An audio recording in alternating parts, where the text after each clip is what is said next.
और इस बीच बड़ी खबर आपको बताते हैं, उत्तराखंड के चमोली में बड़ा हादसा हुआ है।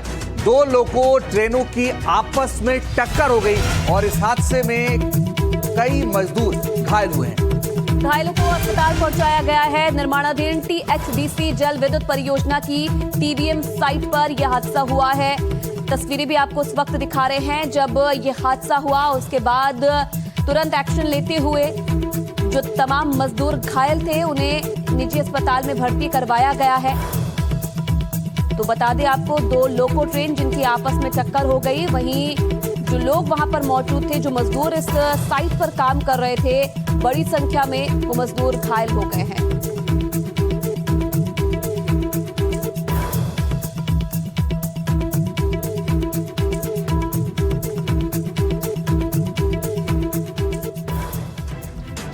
और चलिए आगे बढ़ेंगे। एक और बड़ी खबर आपको बता दें, दिल्ली एनसीआर में आज फिर कोहरे का कहर देखने को मिल रहा है। यूपी, पंजाब, हरियाणा में भी घना कोहरा कहर बरपा रहा है। दिल्ली समेत कई राज्यों में भीषण ठंड पड़ रही है। तो बड़ी और अहम खबर इस वक्त की आपको बताएं कि कई राज्यों में भीषण ठंड के साथ कोहरा भी है। दिल्ली एनसीआर में खास तौर पर आज कोहरे का कहर देखा गया। सुबह सुबह जब लोग जग रहे हैं तो देख रहे हैं कि बाहर एकदम पूरी तरह से सब कुछ कोहरे से ढका हुआ है और जो लोग सुबह सुबह दफ्तर के लिए निकलते हैं उनके लिए और ज्यादा मुश्किल हो रही हैं क्योंकि सड़कों पर कोहरा है। तो उत्तर प्रदेश हो, पंजाब हो, हरियाणा हो या एनसीआर हो, यहां पर मुश्किलें बढ़ गई हैं लोगों की। और ये जो तस्वीर आप देख रहे हैं, ये धौला कुआं की तस्वीर है। ये सुबह सुबह की तस्वीरें, गाड़ियों की हेडलाइट जली हुई हैं और कोहरे का कहर सुबह सुबह लोगों को दिख रहा है। गाड़ियां तो चल रही हैं मगर हालात आप देखिए।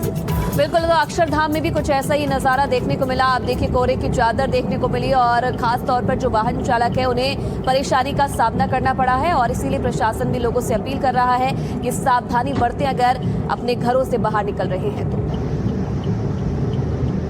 और ये जो तस्वीर आप देख रहे हैं, ये मयूर विहार दिल्ली की तस्वीर है।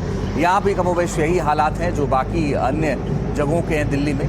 यहाँ भी कोहरा है लेकिन थोड़ा सा कम है क्योंकि गाड़ियां यहाँ ठीक से चल पा रही हैं। अब दिल्ली के साथ साथ नोएडा में भी कोहरे का कहर देखने को मिल रहा है। आज सुबह जब लोग अपने घरों से बाहर निकले तो आप देखिए कोहरे की चादर का सामना जो है लोगों को करना पड़ रहा है।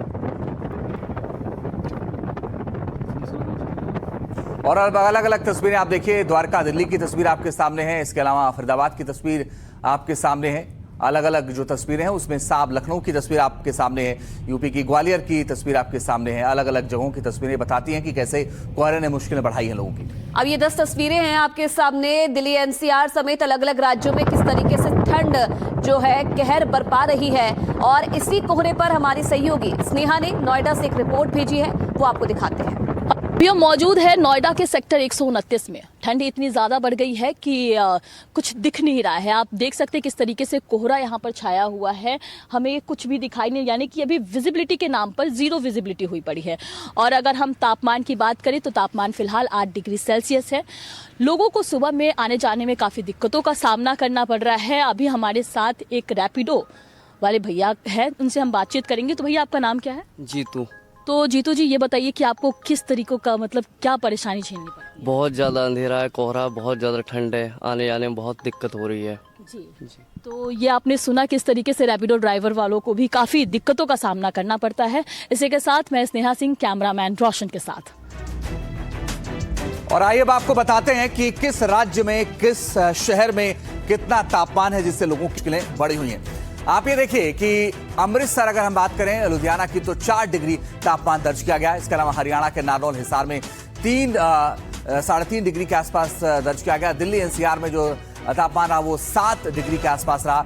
उत्तर प्रदेश की बात करें, लखनऊ और कानपुर की, तो 7.4 डिग्री के आसपास। और राजस्थान की अगर हम बात करें, चूरू, बीकानेर की, तो 5 डिग्री सेल्सियस तापमान दर्ज किया गया। इसके अलावा बिहार की बात करें, पटना और गया में तो 9 डिग्री सेल्सियस तापमान रहा। इसके अलावा हिमाचल और उत्तराखंड में भी आपको बताएं कि 0 डिग्री तापमान रहा। तो यहाँ लोगों की मुश्किलें बढ़ी हुई हैं। अब विजिबिलिटी की बात करते हैं, कहाँ कितनी विजिबिलिटी है। तो आप ये देखिए, पालम दिल्ली में 50 मीटर की विजिबिलिटी रही, मतलब बेहद घना कोहरा यहाँ देखा गया। इसके अलावा सफदरजंग में भी दिल्ली में 50 मीटर ही विजिबिलिटी देखी गई। ग्वालियर में जो विजिबिलिटी है वो 0 रही, यानी बेहद घना कोहरा रहा यहाँ पर। इसके अलावा हिसार की अगर हम बात करें तो हिसार में भी विजिबिलिटी 0 है।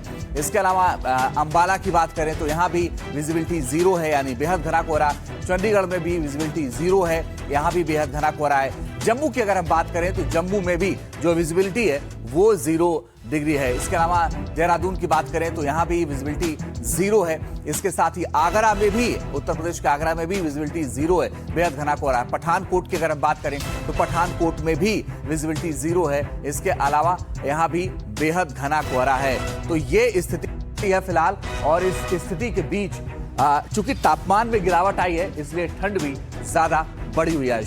बिल्कुल, आप देखिए ग्राउंड जीरो पर क्या हालात बने हुए हैं। तेजश्री हमारी सहयोगी वहां से सीधा लाइव हमारे साथ जुड़ी हुई है ग्राउंड जीरो से। तेजश्री, एक तरफ नए साल की शुरुआत होने वाली है, नए साल के स्वागत के लिए लोग तैयार हैं, वहीं दूसरी तरफ ठंड और कोहरे की मार लोगों को परेशान कर रही है। क्या इंतजाम किए गए हैं ग्राउंड जीरो पर इसके लिए, और प्रशासन क्या हिदायत दे रहा है लोगों को? जी बिल्कुल, देखिए ठंड और प्रदूषण की मार तो दिल्ली वाले पहले ही झेल रहे थे, लेकिन अब कोहरे ने दिल्ली वालों की परेशानी और भी ज़्यादा बढ़ा दी है। तस्वीरों के जरिए पहले एक के बाद एक हम देखते हैं कि क्या कुछ स्थितियां हैं यहाँ पर। फिलहाल आपको बता दें कि सेंट्रल दिल्ली में इस वक्त हमारी मौजूदगी है और विजिबिलिटी न के बराबर है। 50 मीटर के बाद आपको कुछ भी स्पष्ट और साफ दिखाई नहीं देगा।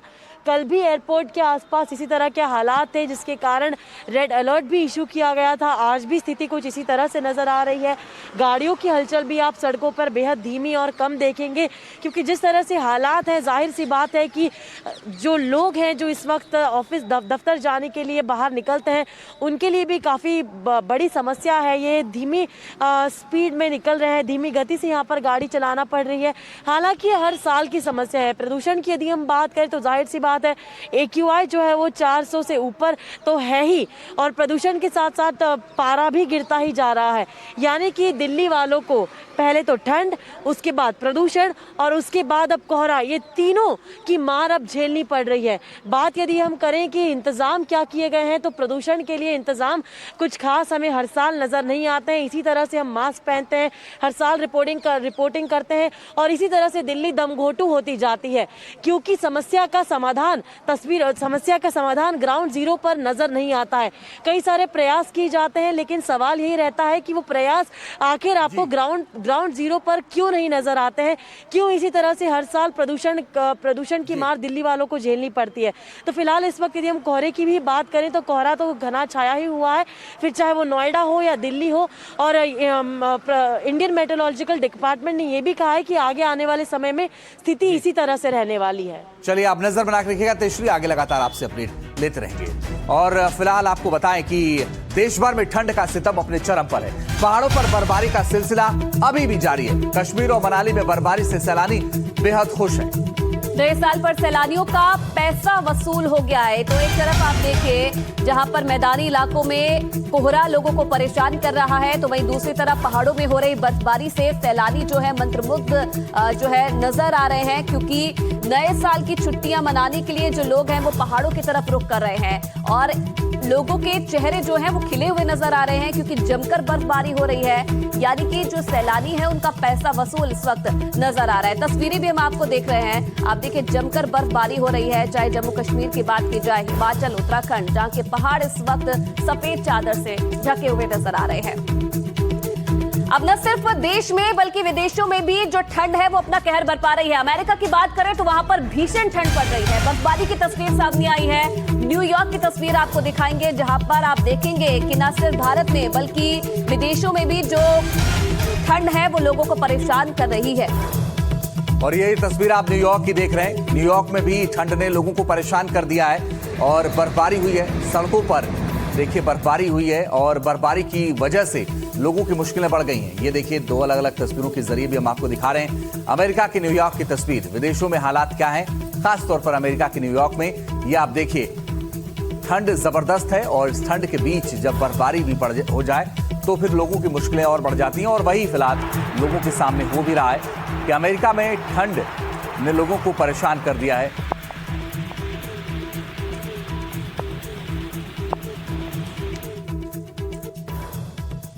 यूरोप के कई देश भी भीषण ठंड की चपेट में हैं। एस्टोनिया की तस्वीरें आइए हम आपको दिखाते हैं।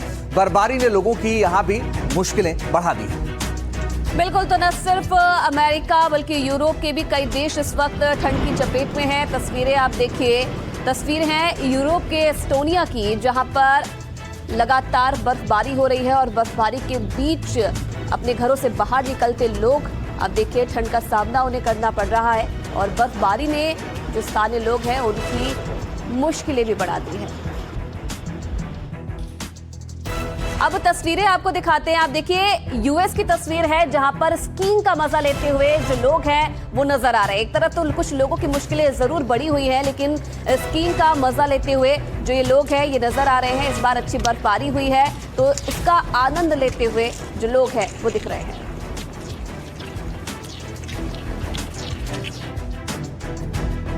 गुजरात के अहमदाबाद में एक गांव जंग के मैदान में तब्दील हो गया। यहां दो गुटों के बीच एक मामूली विवाद ने इतना तूल पकड़ा कि देखते ही देखते जमकर पथराव हुआ। इस दौरान हालात इतने बिगड़ गए कि अहमदाबाद के एसपी को भारी पुलिस बल के साथ खुद मौके पर उतरना पड़ा। हंगामे और बवाल की ये तस्वीरें अहमदाबाद के साणंद तालुका की है। यहाँ कलाना गांव में दो पक्षों के बीच जमकर बवाल हुआ। सड़कों पर बिखरे ये पत्थर गवाही दे रहे हैं कि यहाँ किस कदर तांडव मचा होगा। सड़क पर मचे इस संग्राम की शुरुआत उस वक्त हुई जब बाइक से जा रहे एक शख्स को कुछ युवकों ने रोक लिया और उसके साथ बदसलूकी करने लगे। उस वक्त तो मामला शांत हो गया, लेकिन अगले दिन दोनों पक्षों के बीच फिर विवाद शुरू हुआ और देखते ही देखते दोनों ओर से पत्थर चलने लगे। इस दौरान दोनों पक्षों के लोग एक दूसरे के साथ मारपीट करते हुए और पत्थर बरसाते नजर आए। गांव की गलियों में पत्थरों की बौछार होते देख वहां से गुजर रहे लोग अपनी जान बचाने के लिए भागते हुए दिखाई दिए। मारपीट और पत्थरबाजी की जानकारी मिलने पर अहमदाबाद के एसपी भारी पुलिस बल के साथ खुद मौके पर पहुंचे और हालात को काबू में किया। पुलिस ने दोनों गुटों के खिलाफ मामला दर्ज कर 30 लोगों को हिरासत में लिया है। और चलिए आगे बढ़ेंगे। नए साल से पहले देश के बड़े शहरों में सुरक्षा व्यवस्था कड़ी कर दी गई है। दिल्ली से लेकर मुंबई, गोवा, चंडीगढ़ समेत सभी बड़े शहरों में भारी सुरक्षा बलों की तैनाती की गई है।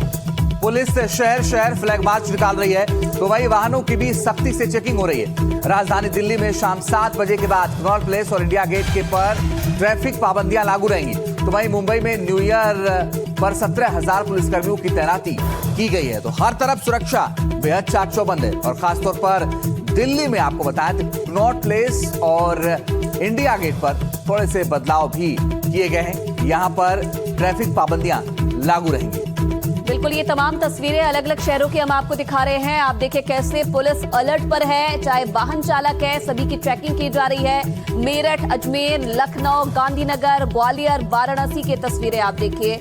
जगह जगह ट्रैकिंग अभियान चलाया गया है ताकि कुछ भी अव्यवस्था ना देखने को मिले नए साल के मौके पर। इसलिए चेकिंग है वो पुलिस की तरफ से की जा रही है। खासकर जो बड़े शहर है वहां पर विशेष तौर पर जो निगरानी है वो की जा रही है।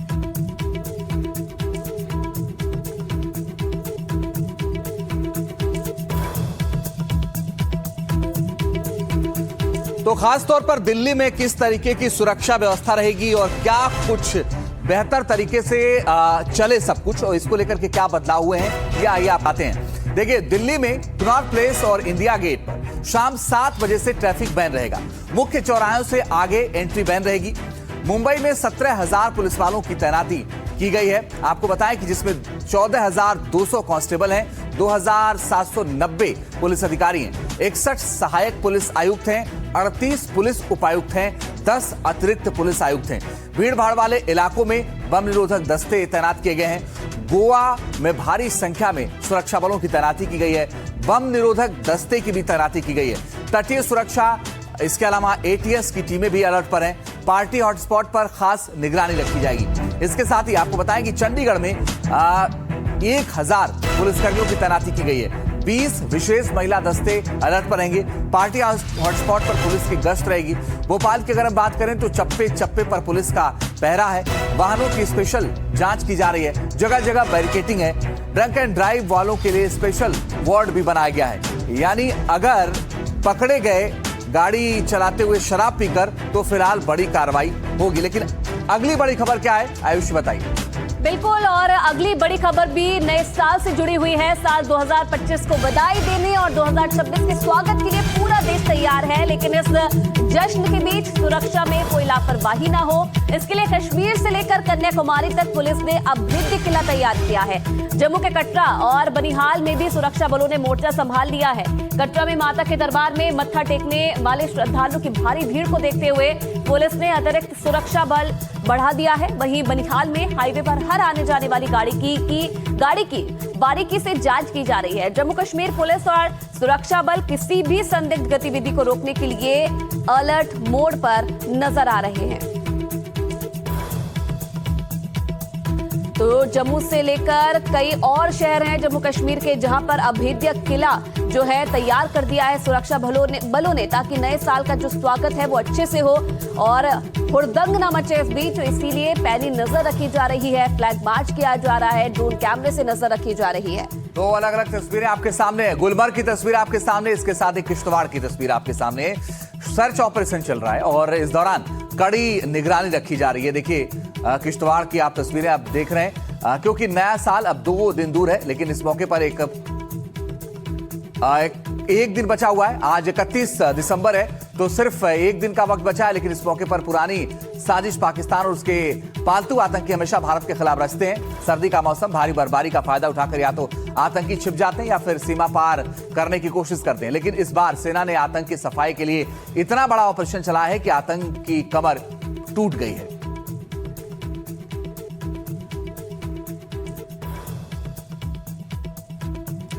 जम्मू कश्मीर के चेनाब घाटी में आतंकवाद के खिलाफ जंग अब एक निर्णायक मोड़ पर है। एक तरफ जहां सेना के जवान घाटी के जंगलों से आतंकियों का सफाया लगातार कर रहे हैं, वहीं दूसरी तरफ गांव की सुरक्षा की जिम्मेदारी अब खुद गांव वालों ने संभाल ली है। डोडा जिले में विलेज डिफेंस गार्ड्स को फर्स्ट लाइन ऑफ डिफेंस के रूप में तैनात किया जा रहा है।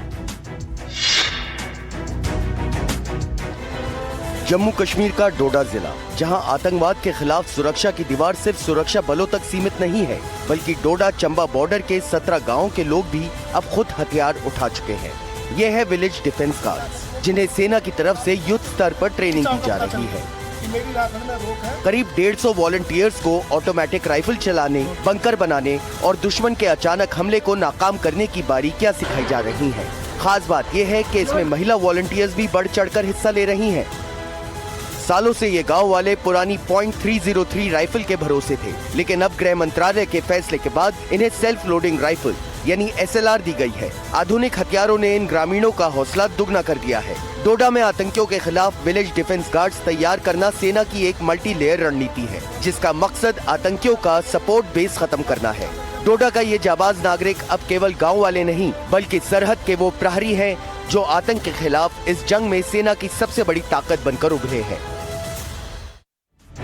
और अब बड़ी खबर आपको बताते हैं, क्रिसमस की जगमगाहट के बाद अब देश का पसंदीदा हॉलिडे डेस्टिनेशन गोवा भी नए साल के स्वागत के लिए पूरी तरह तैयार है। समंदर की लहरें, चमकती रोशनी और सैलानियों का हुजूम, गोवा की हवाओं में इस वक्त बस जश्न का ही शोर है। इस साल करीब 5 लाख सैलानियों के गोवा पहुंचने की उम्मीद है, जिससे न केवल राज्य की रौनक बढ़ी है, बल्कि पर्यटन उद्योग भी मुस्कुरा रहा है। तो गोवा में नए साल के जश्न को देखते हुए नॉर्थ और साउथ डिस्ट्रिक्ट पुलिस और डॉग स्क्वाड, ट्रैफिक पुलिस और ATF टीमों को एक्टिव कर दिया है। नए साल के जश्न को लेकर गोवा के DGP ने NDTV से बात की है। उन्होंने क्या कहा, आपको सुनवाते हैं।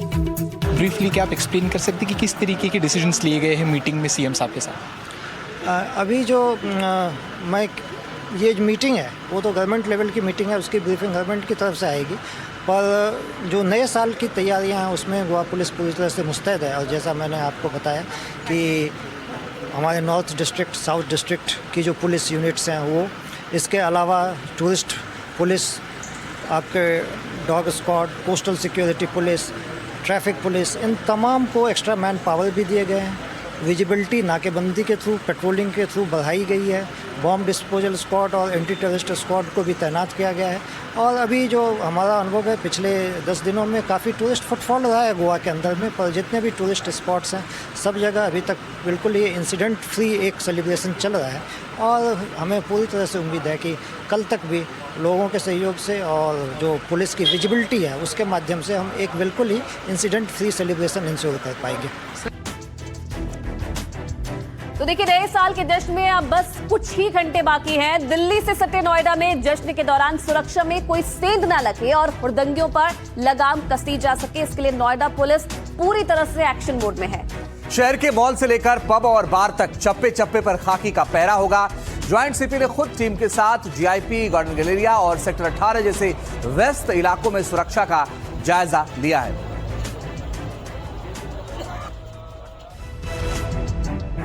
अब देखिए, देश के अलग अलग इलाकों की तस्वीरें हमने आपको दिखाई। सुरक्षा व्यवस्था को लेकर खास तौर पर क्या इंतजाम किए गए हैं। वहीं अगर विशेष तौर पर की बात की जाए तो नोएडा में क्या इंतजाम है, आपको बता दें पुलिस कैसे अलर्ट है। यहाँ पर 2000 पुलिस कर्मियों की तैनाती रहेगी, 6000 सीसीटीवी कैमरों से निगरानी रहेगी। मॉल और आसपास के इलाकों में कैब, ऑटो के लिए अलग से पार्किंग रहेगी। इसी के साथ साथ गार्डन गैलेरिया मॉल में 300 से ज्यादा पुलिसकर्मी तैनात होंगे। हर फ्लोर पर पुलिसकर्मी रहेंगे। हर बार में सिविल ड्रेस में पुलिसकर्मी तैनात रहेगी ताकि कोई भी हुड़दंग ना मचा सके। और अब आगे आपको बताते हैं छत्तीसगढ़ से खबर और अंजीत आपको उसकी डिटेल्स देंगे। जी हाँ, छत्तीसगढ़ के दुर्ग जिले में पुलिस ने एक ऐसे दंपति को गिरफ्तार किया है जिन्होंने अपने ही घर को नकली नोटों की फैक्ट्री बना दिया था। और हैरानी की बात यह है कि पति पत्नी बड़े ही शातिर तरीके से सब्जी विक्रेताओं और छोटे व्यापारियों को अपना निशाना बना रहे थे। पुलिस ने इनके पास से 2.25 लाख रुपए के नकली नोट बरामद किए हैं। और दुर्ग के रानी तराई इलाके में नकली नोटों की फैक्ट्री का खुलासा उस वक्त हुआ जब सब्जी मंडी में एक दंपत्ति ने दुकानदार से सब्जी खरीदी और उसे 500 का नकली नोट दिया। दुकानदार ने नकली नोट को पहचान लिया और हंगामा शुरू कर दिया, जिसके बाद वहां मौजूद पुलिस ने दंपत्ति से पूछताछ की और शक होने पर दंपत्ति को साथ लेकर उनके घर पहुंच गई, जहां पुलिस को हाईटेक कलर फोटोकॉपी प्रिंटर और स्पेशल पेपर मिला। जिसके बाद दंपत्ति से सख्ती से पूछताछ की तो दोनों ने कबूल किया कि वो 100, 200 और 500 के नकली नोट छाप रहे थे। पुलिस ने मौके से 1,70,500 रुपए की नकली करेंसी बरामद की है। इन्होंने YouTube से ये कला सीखी थी और उसमें परफेक्शन करने के लिए कुछ नोट जो बनाए थे उसको पाटन बाजार में चलाया भी था। बाद में जब घर की तलाशी ली तो लगभग 1,70,000 के टोटल नोट बरामद हुए हैं। आरोपी दंपत्ति सलाखों के पीछे है और पुलिस अब उस ऑनलाइन चेन की तलाश कर रही है जहां से ये लोग जाली नोट छापने का सामान मंगवाते थे। और चलिए आगे बढ़ेंगे। साल 2025 को विदा करने और नए साल के स्वागत के लिए पहाड़ों की रानी शिमला से लेकर झीलों की नगरी नैनीताल तक वेकेशन मोड में है। मैदानी इलाकों की तपिश और शोर शराबे से दूर लाखों सैलानी पहाड़ों की ठंडी वादियों में डेरा डाल चुके हैं। होटल पैक हैं, सड़कें गुलजार हैं और चारों तरफ जश्न का माहौल है। शिमला में नए साल का जश्न मनाने के लिए देश के कोने कोने से सैलानी यहां पहुंचे हैं। शिमला के मॉल रोड पर उमड़ी ये भीड़ बता रही है कि इस बार जश्न कितना जोरदार होने वाला है। होटलों में ऑक्यूपेंसी 100% तक पहुंच गई है। मनाली में नए साल के स्वागत के लिए मनाली को दुल्हन की तरह सजाया गया है।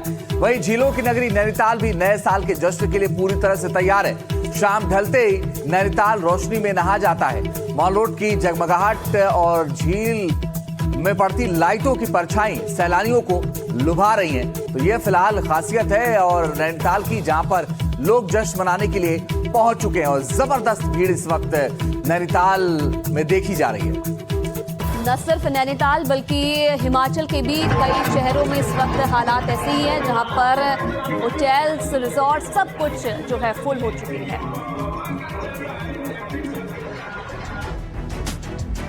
पहाड़ों पर नए साल पर पर्यटकों की भीड़ शिमला में उमड़ रही है। सैलानियों का सैलाब नए साल से पहले रोशनी में नहा गया है और नैनीताल, मनाली में सैलानियों ने रिकॉर्ड तोड़ भीड़ भी जुट गई है।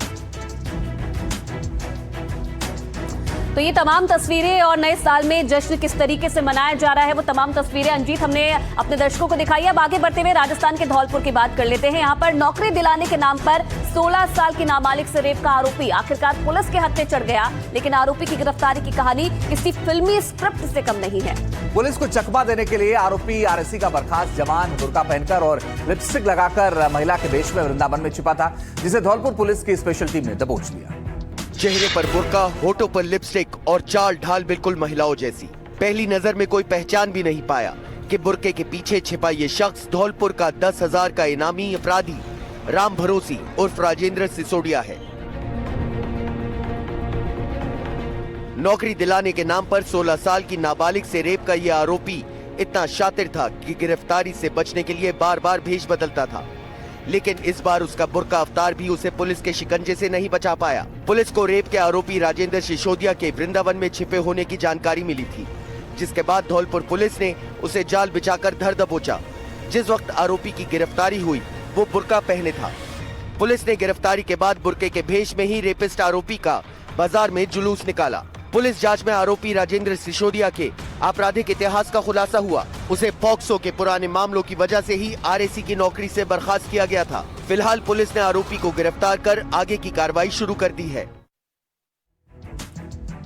और बड़ी खबर आपको बता दें, नए साल को लेकर देश भर के मंदिरों में भक्तों की भारी भीड़ देखी जा रही है। मथुरा, अयोध्या, उज्जैन, जगन्नाथपुरी, सोमनाथ मंदिर, गुजरात समेत देश के मंदिरों में श्रद्धालुओं की जबरदस्त भीड़ है। तो ये तो हाल है नए साल के आगमन से पहले, लेकिन नए साल के बाद भी ये भीड़ कम नहीं होगी, ये भी कहना है प्रशासन का। और अनुमान जताया जा रहा है कि तमाम जो प्रसिद्ध मंदिर हैं देश भर के, वहां पर लाखों के पार जो संख्या है वो पहुंच सकती है। और इसीलिए प्रशासन भी लोगों से अपील कर रहा है कि ऐसी जगहों पर जाने से बचे जहां पर भीड़ ज्यादा हो। तो हम आपको इस वक्त मथुरा, अयोध्या, सोमनाथ मंदिर गुजरात, इसके अलावा महाकाल मंदिर उज्जैन, जगन्नाथ मंदिर पुरी की तस्वीरें दिखा रहे हैं, जहां पर जबरदस्त लोगों में दर्शन का क्रेज है, दर्शन को लेकर उत्साह है। और नया साल कल से शुरू हो रहा है, तो नए साल के मौके पर लोग दर्शन कर लेना चाहते हैं और इसीलिए लोग पहुंचे हुए हैं।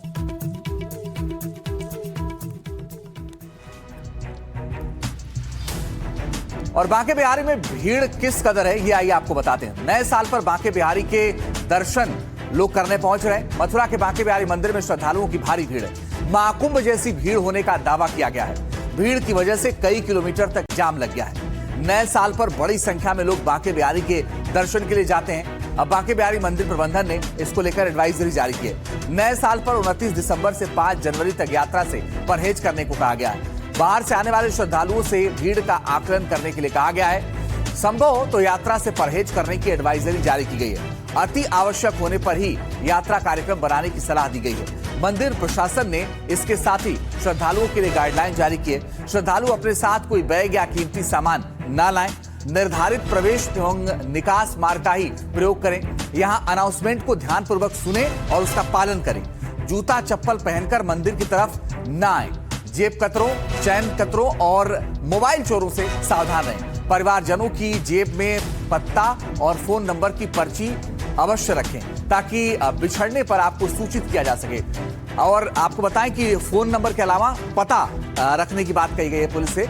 पता उस पर लिख के रखें ताकि बिछड़ने पर संपर्क किया जा सके। बुजुर्ग, छोटे बच्चे, बीमार व्यक्ति मंदिर में ना आए। खाली पेट मंदिर ना आए। जरूर दवाओं को साथ रखें। बाहरी गाड़ियों की पार्किंग वृंदावन से बाहर ही रखें। ये एडवाइजरी जारी की गई है। लेकिन आइए भीड़ की एक तस्वीर आई है, वो आपको दिखाते हैं। ये बांके बिहारी वृंदावन की तस्वीर है, जहां पर जबरदस्त भीड़ है। नए साल पर बांके बिहारी मंदिर के दर्शन करने के लिए श्रद्धालुओं का जन सैलाब उमड़ पड़ा है, जिसको देखते हुए बांके बिहारी प्रबंधन ने 29 तारीख से 5 तारीख तक श्रद्धालुओं से अपील की है कि जरूरी ना होने पर ना आए।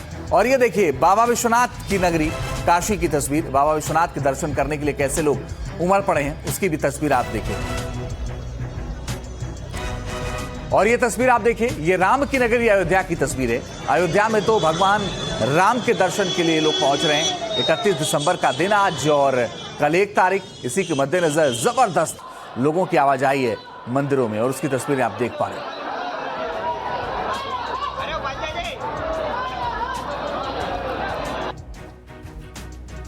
तो देश के अलग अलग मंदिरों की ये तस्वीरें हमने आपको दिखाई। आप देखिए कैसे प्रसिद्ध मंदिरों में इस वक्त भीड़ जो है लगातार देखी जा रही है। 5 अलग अलग तस्वीरें। मथुरा यूपी की तस्वीर, अयोध्या में राम मंदिर के दर्शन के लिए लोग पहुंच रहे हैं। गुजरात में सोमनाथ मंदिर में दर्शन के लिए लोग पहुंच रहे हैं। जगन्नाथपुरी भी लोग पहुंच रहे हैं। और महाकाल मंदिर में भी जो भक्तों का हुजूम है वो कुछ इसी तरीके से दिखाई दे रहा है। और कल जो है माना जा रहा है ये भीड़ और बढ़ सकती है। और चलिए अब खबरों में आगे बढ़ते हुए बात बिहार की करेंगे। बिहार में कानून को हाथ में लेना अब जैसे आम बात हो गई है। ताजा मामला वैशाली जिले के हाजीपुर सदर अस्पताल का है, जहां मानवता को शर्मसार कर देने वाली तस्वीरें सामने आई है। अस्पताल परिसर में एक नाबालिग को चोरी के शक में पकड़ा गया, जिसके बाद भीड़ और अस्पताल के सुरक्षा कर्मियों ने नाबालिग को तालिबानी सजा देना शुरू कर दिया। देखिए रिपोर्ट। वैशाली जिले का हाजीपुर सदर अस्पताल, जहां लोग इलाज कराने आते हैं, लेकिन यहां इलाज के बजाय कानून को ताक पर रखकर नाबालिग की बेरहमी से पिटाई की गई। नाबालिग अपनी जान बचाने की कोशिश कर रहा है, लेकिन अस्पताल के सुरक्षा कर्मी और लोगों की भीड़ युवक पर लाठी डंडे और लात घूंसे बरसा रही है। आरोप है कि युवक अस्पताल में खड़ी ई रिक्शा की बैटरी चोरी कर रहा था, जिसे अस्पताल के सुरक्षा कर्मियों और वहां मौजूद भीड़ ने पकड़ लिया और पुलिस को बुलाने के बजाय उसकी बेरहमी से पिटाई करना शुरू कर दी। कोई युवक पर थप्पड़ बरसा रहा था तो कोई लात मार रहा था। युवक पिटता रहा। ना तो अस्पताल कर्मियों को युवक पर रहम आया और ना ही वहां खड़े तमाशबीनों ने युवक को छुड़ाने की हिम्मत दिखाई। पुलिस को युवक के साथ मारपीट की जानकारी मिली तो वो मौके पर पहुंची और भीड़ के चुंगल से घायल युवक को बचाकर थाने ले गई। और अब यूपी से एक बेहद ही महत्वपूर्ण खबर। यूपी में आरक्षण को लेकर योगी सरकार सख्त हो गई है। सभी विभागों के सचिवों को इसको लेकर के निर्देश दिए गए हैं और ये कहा गया है कि आरक्षण सही तरीके से लागू किया जाए। आरक्षण में गड़बड़ी पर कार्रवाई होगी, ये भी आदेश सरकार की तरफ से दे दिया गया है। तो आरक्षण को लेकर सख्त नजर आ रही है यूपी की योगी सरकार। आरक्षण में अगर कोई गड़बड़ी पाई गई तो उस पर सख्त कार्रवाई होगी। साथ ही साथ आरक्षण सही तरीके से लागू हो, ये भी निर्देश सीएम की तरफ से दे दिए गए हैं। सभी विभागों के सचिवों को ये सख्त निर्देश दिए गए हैं। तो योगी सरकार यूपी में आरक्षण को लेकर इस वक्त सख्त नजर आ रही है। तो आपको बताएं कि सभी विभागों के प्रमुख सचिवों और सचिवों को निर्देश दिया गया है कि आरक्षण तरीके से लागू हो और यह कहा गया है कि अगर आरक्षण सही तरीके से लागू नहीं हुआ तो भारी एक्शन होगा। सरकारी भर्तियों को लेकर योगी सरकार का आदेश है। सभी विभागों के सचिवों को सख्त निर्देश दिए गए हैं। आरक्षण नियमों का पालन करने के लिए कहा गया है। आरक्षण व्यवस्था का कड़ाई से पालन किया जाए। हर वर्ग को नियम के मुताबिक आरक्षण मिले। ओबीसी, एससी, एसटी, ईडब्ल्यूएस आरक्षण नियम से लागू हो। दिव्यांग, महिला, पूर्व सैनिकों को भर्ती में शामिल किया जाए। आरक्षण में गड़बड़ी पर सख्त कार्रवाई की जाएगी। ये सीधे सीधे योगी आदित्यनाथ ने निर्देश दिए हैं और ये कहा है कि अगर इसमें कोई गड़बड़ी हुई तो सीधे तौर पर भारी एक्शन लिया जाएगा। और आयुषी, आरक्षण को लेकर के विपक्ष तो निशाना साधता रहा, लेकिन अब योगी आदित्यनाथ ने कह दिया इसमें कोई गड़बड़ी और ढील नहीं होगी। बिल्कुल। और क्या डिटेल्स हैं इस पर? सीधे रणवीर हमारे सहयोगी इस वक्त लाइव लखनऊ से हमारे साथ जुड़े, उनके पास चलते हैं। रणवीर, आरक्षण पर सख्त नजर आ रही है योगी सरकार और साफ तौर पर अधिकारियों को निर्देश दे दिए गए हैं कि कोई भी गलती अगर की जाएगी तो सख्त कार्रवाई होगी। कल से जो नया साल शुरू हो रहा है, इसको चुनावी साल उत्तर प्रदेश की राजनीति के लिहाज से कह सकते हैं, क्योंकि साल 2027 की शुरुआत में ही यूपी में विधानसभा का चुनाव होना है और इस साल सरकार चाहती है कि बड़ी संख्या में भर्तियां की जाए अलग अलग विभागों में। और इसी वजह से ये आदेश जारी हुआ है, जिसमें ये कहा गया है कि सभी विभाग जिनमें सरकारी भर्तियां निकलनी है, उनमें आरक्षण व्यवस्था ठीक से कैसे लागू हो, ये लागू करना अपर मुख्य सचिव से लेके विभाग के जितने प्रमुख सचिव हैं, जो भी संबंधित अधिकारी हैं, उनकी जिम्मेदारी होगी। शिक्षक भर्ती जब हुई थी साल 2018-19 में 69,000 शिक्षक थी, तब ये जो मामला है तब से सरकार ने हाथ जला रखा है अपना आरक्षण को लेके। अभी भी मामला सुप्रीम कोर्ट में अटका है, विपक्ष लगातार निशाना साधता रहा है और कुछ और जगहों पर आरक्षण को लेकर गड़बड़ियां सामने आई थी और इसी वजह से सरकार को पता है कि इस चुनावी साल में अगर किसी भर्ती में इस तरह का आरोप लगा, भले आरोप सही हो या गलत हो, तो सरकार को चुनाव में भुगतना पड़ सकता है और ये रिस्क लेने को फिलहाल सरकार तैयार नहीं है। इसलिए ये आदेश जारी करके कहा गया है कि दो तरह के जो आरक्षण होते हैं, वर्टिकल और हॉरिजॉन्टल, दोनों ही तरह के जो आरक्षण हैं उनमें किस तरह से इसको लागू किया जाए, कैसे इसमें कोई गड़बड़ी ना हो, ये सुनिश्चित करना अधिकारियों का काम है और ये बाकायदा एक आदेश जारी करके कहा गया है। तो इस साल माना जा रहा है कि बहुत सी भर्तियां निकलनी है। भी हाल फिलहाल में 60,244 पदों की पुलिस भर्ती निकली थी, तब भी सरकार ने बहुत उसको मैनेज अच्छे से किया, इसलिए कोई आरोप नहीं लगा। तो आने वाले जो भी बिल्कुल रणबीर, आप नजर बना के रखिएगा, आगे लगातार आपसे अपडेट लेते रहेंगे। तो योगी आदित्यनाथ फिलहाल सख्त हैं और अधिकारियों को निर्देश भी दिए गए। बिल्कुल, चलिए अब आपको बताते हैं कि अचानक योगी सरकार ने आदेश क्यों दिया है। दरअसल ये 2 पोस्ट आपको दिखाएंगे आगे, जहां यूपी की सबसे बड़ी विपक्षी पार्टी समाजवादी पार्टी के मुखिया अखिलेश यादव लगातार यूपी में सरकारी नौकरियों में आरक्षण को लेकर सवाल उठा रहे हैं। 27 दिसंबर को अखिलेश ने एक्स पर पोस्ट किया। उन्होंने लिखा था कि 4 नौकरियों में ओबीसी आरक्षण की लूट की गई है। इसके बाद उन्होंने 29 दिसंबर को पोस्ट किया। इस पोस्ट में अखिलेश ने लिखा कि बीजेपी संविधान में दिए आरक्षण में सेंधमारी कर रही है। समाजवादी पार्टी के विरोध के बाद यूपी लेखपाल भर्ती में ओबीसी के लिए 717 पोस्ट बढ़ाए गए। और अब एक और बड़ी खबर बताते हैं। सीएम योगी से मिले यूपी बीजेपी के अध्यक्ष। आपको बताएं कि पंकज चौधरी योगी आदित्यनाथ से मिलने पहुंचे। पंकज चौधरी और सीएम योगी की मुलाकात हुई है। मुलाकात की तस्वीरों को पंकज चौधरी ने सोशल मीडिया पर पोस्ट किया और लिखा कि लखनऊ में उत्तर प्रदेश के मुख्यमंत्री योगी आदित्यनाथ से शिष्टाचार भेंट की। इस दौरान संगठनात्मक मुद्दों पर विचार विमर्श हुआ। ब्राह्मण विधायकों की बैठक और बाद में जारी विवाद के बीच ये मुलाकात काफी अहम मानी जा रही है। दरअसल लखनऊ में कुछ दिनों पहले बीजेपी के ब्राह्मण विधायकों ने बैठक की, जिसके बाद ऑन कैमरा यूपी बीजेपी अध्यक्ष पंकज चौधरी ने साफ चेतावनी भी दी थी कि अगर ऐसी बैठक आगे से होती है तो उस पर कार्रवाई होगी और ऐसी बैठक आगे नहीं होनी चाहिए। इस मुद्दे को समाजवादी पार्टी ने लपक लिया था और बीजेपी पर ब्राह्मणों को अपमान का आरोप लगाया था। अजय दुबे हमारे सहयोगी ज्यादा जानकारी के लिए फोन लाइन पर जुड़ गए हैं। अजय, मुलाकात हुई, क्या बात हुई? देखिए, ये मुलाकात 2 लोगों के बीच में हुई है, लेकिन विषयों को लेकर बात हुई तो महत्वपूर्ण ये है कि अब क्योंकि प्रदेश अध्यक्ष के तौर पर पंकज चौधरी की संगठनात्मक जो जिम्मेदारियां हैं, संगठन में बदलाव होगा और इससे भी पहले जनवरी महीने में उत्तर प्रदेश में कैबिनेट एक्सपेंशन प्रस्तावित है। तमाम जो पद खाली है अभी मंत्री पद के लिए और इसके अलावा नए मंत्रियों को जोड़ने, कुछ पुरानों को हटाने की जो कवायद है मुख्यमंत्री योगी आदित्यनाथ की तरफ से, उसे करना है। इन विषयों को लेकर, महत्वपूर्ण विषयों को लेकर बातचीत हुई। पंकज चौधरी पॉलिटिकली क्योंकि मुख्यमंत्री के इलाके से ही आते हैं और जब उन्होंने शपथ ग्रहण किया उसके बाद जो भाषण दिया उसमें अपनी जो नीति है कि कार्यकर्ता के लिए प्राथमिकता में रखकर वो काम करेंगे, उन सब विषयों पर पार्टी का फीडबैक जो उन्हें अभी मिला है वो भी मुख्यमंत्री के सामने उन्होंने रखा। और मुख्यमंत्री जो चुनावों से पहले रणनीति चाहते हैं, परस्पर एसआईआर को लेकर जो पंकज चौधरी के शपथ ग्रहण के दौरान मुख्यमंत्री ने महत्वपूर्ण बात रखी कि एसआईआर में हम पिछड़ते दिखाई दे रहे हैं, उन विषयों पर भी चर्चा हुई। तो 2 महत्वपूर्ण विषय थे, एक कैबिनेट एक्सपेंशन जो प्रस्तावित है, दूसरा एसआईआर को लेकर जो अभी जो ग्राउंड का फीडबैक है उस पर दोनों में चर्चा हुई। चलिए, आप नजर बना के रखिएगा। अजय, आपसे आगे भी अपडेट लेते रहेंगे कि संगठन को लेकर और क्या चर्चा हो रही है, लेकिन फिलहाल मुलाकात हुई है और मुलाकात में संगठन को लेकर चर्चा हुई है, ऐसा कह रहे हैं अजय दुबे। बिल्कुल, चलिए अब आगे बढ़ेंगे, बात जयपुर के करेंगे। जयपुर के निर्जा मोदी स्कूल की मान्यता रद्द कर दी है। सीबीएसई ने स्कूल की मान्यता को रद्द कर दिया है। आपको बता दें, 4वीं क्लास की छात्रा ने स्कूल में सुसाइड किया, जिसके बाद ये एक्शन लिया गया है। स्कूल में सुरक्षा नियमों का उल्लंघन किया गया, सीबीएसई ने ये माना है। सीबीएसई की जांच में कई खामियां स्कूल में मिली और उसके बाद से ही ये मान्यता फिलहाल रद्द कर दी गई है और ये बड़ा कदम सीबीएसई ने उठाया है और सीबीएसई ने ये माना है कि कई खामियां मिली थी।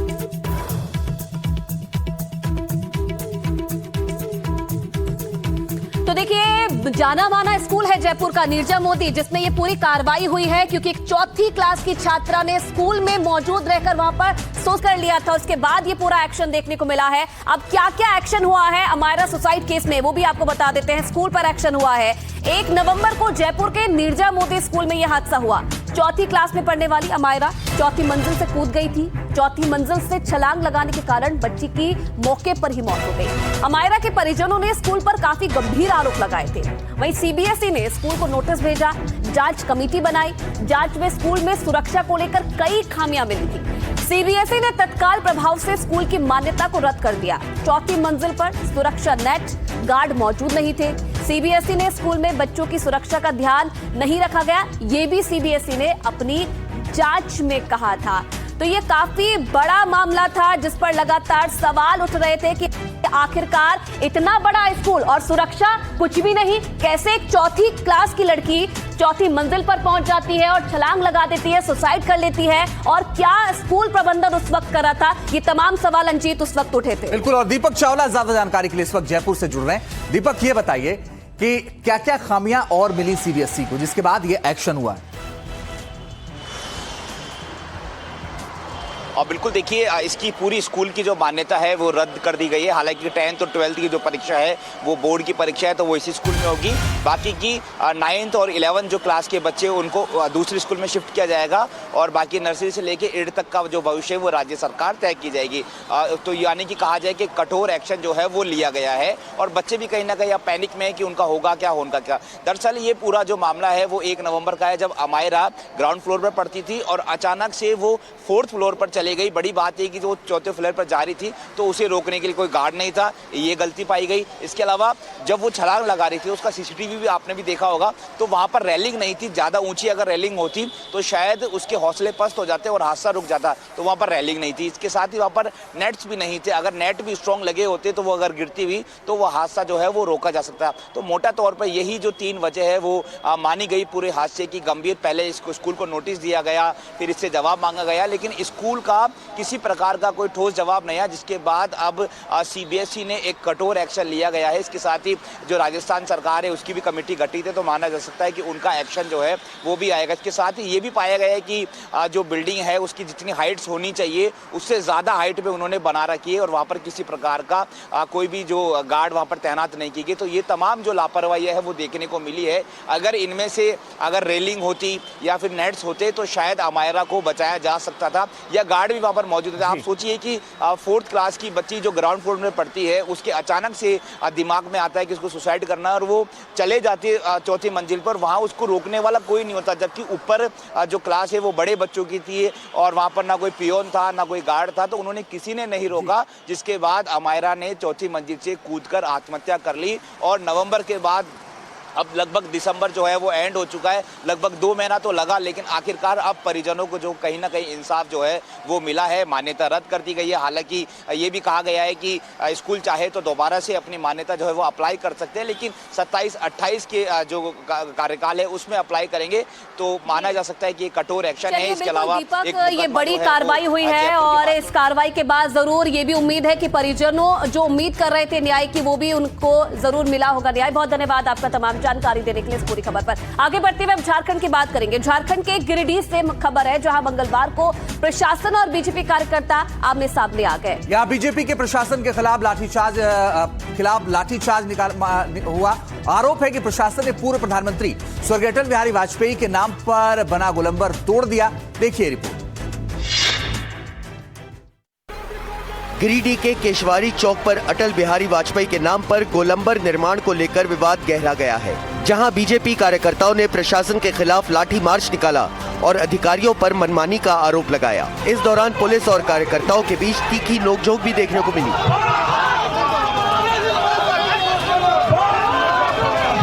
नेताओं का कहना है कि इस चौक पर सालों से अटल बिहारी वाजपेयी की जयंती मनाई जाती रही है, लेकिन इस बार प्रशासन ने निषेधाज्ञा लागू कर कार्यक्रम रोक दिया और गोलंबर को तोड़ दिया।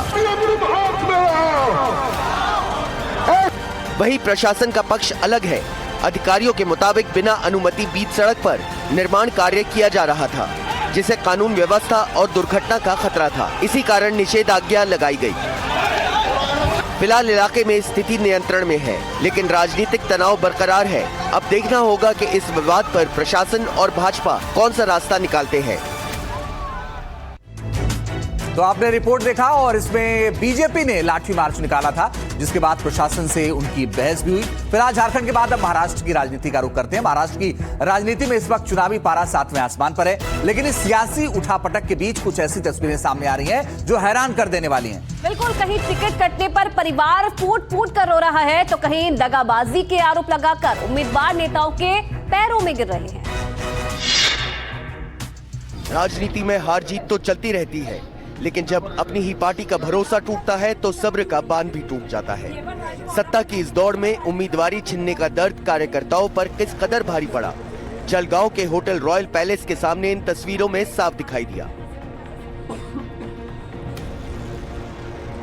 बीजेपी की इच्छुक उम्मीदवार संगीता पाटिल का टिकट क्या काटा, पूरा परिवार विधायक सुरेश भोले के सामने फफक कर रो पड़ा और विधायक जी से अपना दर्द पार्टी आलाकमान तक पहुंचाने की मांग की। इस दौरान विधायक जी नाराज परिवार को समझा बुझाकर शांत करने की कोशिश करते नजर आए। अपनी ही पार्टी के खिलाफ आक्रोश की ऐसी ही एक और तस्वीर जालना से आई। यहाँ एक महिला कांग्रेस छोड़कर इस उम्मीद में बीजेपी में आई थी कि उन्हें टिकट मिलेगा, लेकिन नामांकन के आखिरी दिन जब हाथ खाली रहे तो वो पूर्व विधायक के पैरों पर गिर पड़ी। रोते हुए उन्हें अपना दर्द सुनाती नजर आई।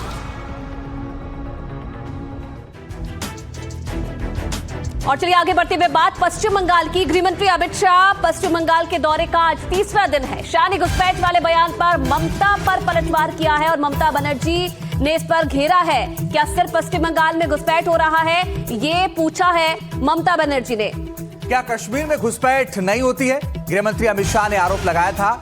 मुख्यमंत्री ममता बनर्जी चुनावी फायदे के लिए बांग्लादेशी घुसपैठ को बढ़ावा दे रही हैं, जिसके बाद ममता बनर्जी ने अब पलटवार कर दिया है और शाह के घुसपैठ वाले बयान पर ममता बनर्जी ने पलटवार किया है। क्या सिर्फ बंगाल में घुसपैठ हो रही है, ये पूछा है ममता बनर्जी ने। क्या कश्मीर में घुसपैठ नहीं होती है, ये भी सवाल पूछा।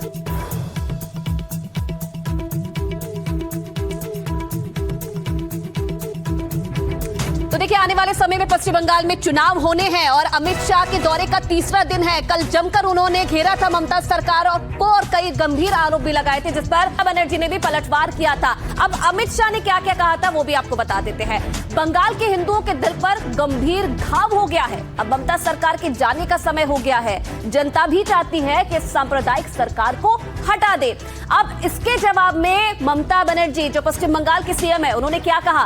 पश्चिम बंगाल शकुनी का चेला दुशासन जानकारी जुटाने आया है पश्चिम बंगाल में, और जैसे ही चुनाव आते हैं दुशासन दुर्योधन दिखाई देते हैं बंगाल में। दुशासन और दुर्योधन आकर बंगाल में झूठ बोलते हैं। अब अमित शाह ने क्या कहा।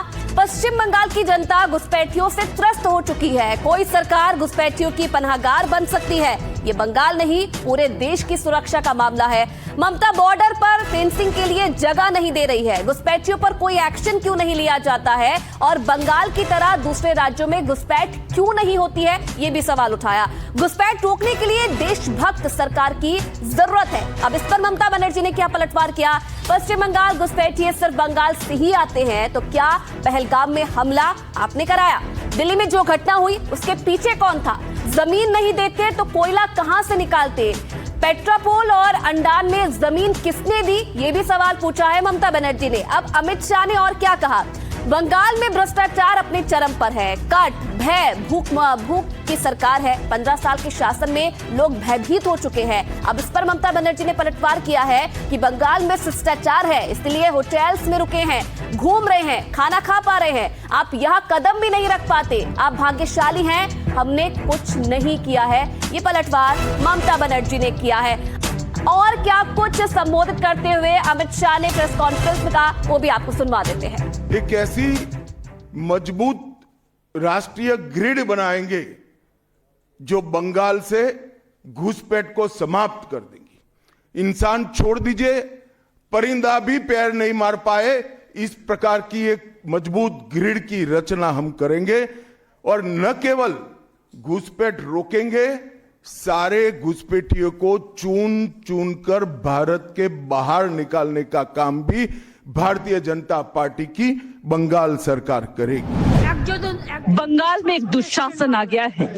वोट के लिए दुर्योधन और दुशासन आ गए हैं। उनकी आंखों में भय है, देखकर ही डर लगता है। आया रे आया रे आया, गया रे गया रे गया।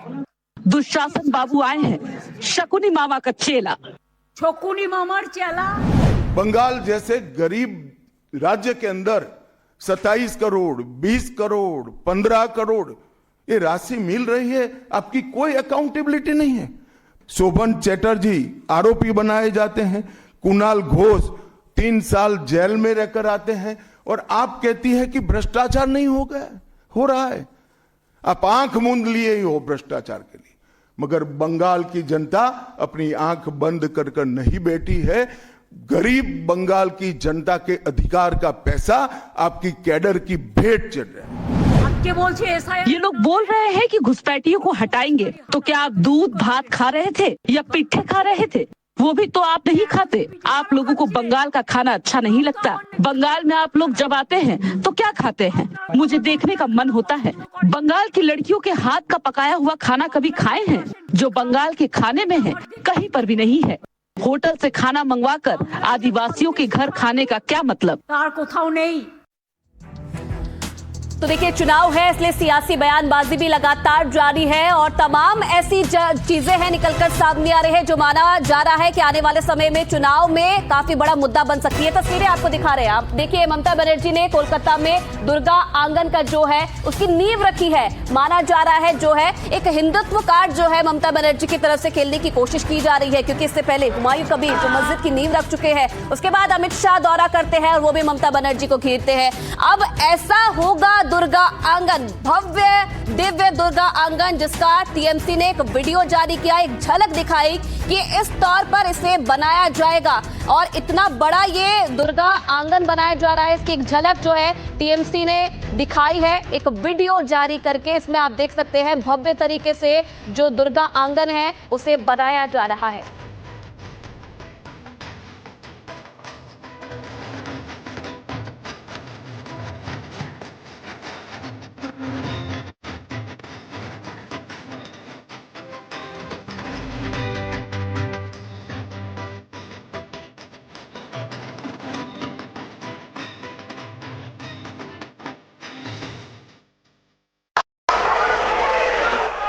अब देखिए, ममता बनर्जी जिस तरीके से दुर्गा आंगन की नींव रख रही है, वहां साधु संतों से मुलाकात कर रही है, महाकाल मंदिर बनाने का ऐलान कर रही है, तो माना जा रहा है कि ममता बनर्जी का आगे आने वाले चुनाव के लिए ये सनातन दाव जो है ममता बनर्जी की तरफ से खेला जा रहा है।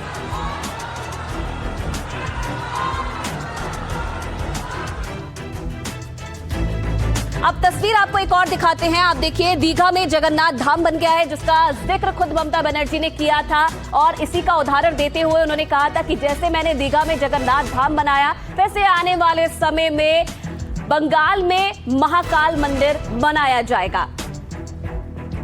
अब देखिए, ममता बनर्जी अपने बयानों से लगातार हिंदुत्व कार्ड खेल रही है, ये माना जा रहा है और इसकी और जानकारी आपको देंगे अंजी। जी हाँ, बिल्कुल। और देखिए कि ममता बनर्जी ने क्या क्या दांव चला, ये भी आपको बताते हैं। ममता बनर्जी ने महाकाल मंदिर बनवाने का ऐलान किया है। महाकाल मंदिर उत्तर सिलीगुड़ी में बनवाया जाएगा। जनवरी के दूसरे हफ्ते में महाकाल मंदिर की नींव रखी जाएगी। ममता ने गंगा सागर में पुल के निर्माण का भी ऐलान कर दिया है। 5 जनवरी को गंगा सागर पुल की आधारशिला रखी जाएगी। ममता ने सोमवार को कोलकाता में दुर्गा आंगन की नींव रखी। 15 एकड़ के इस मंदिर में हर रोज 1 लाख श्रद्धालु दर्शन करेंगे। 262 करोड़ की लागत से बनने वाला यह मंदिर 2027 में बनकर तैयार होगा। अप्रैल में ममता ने दीघा में जगन्नाथ मंदिर का उद्घाटन किया था।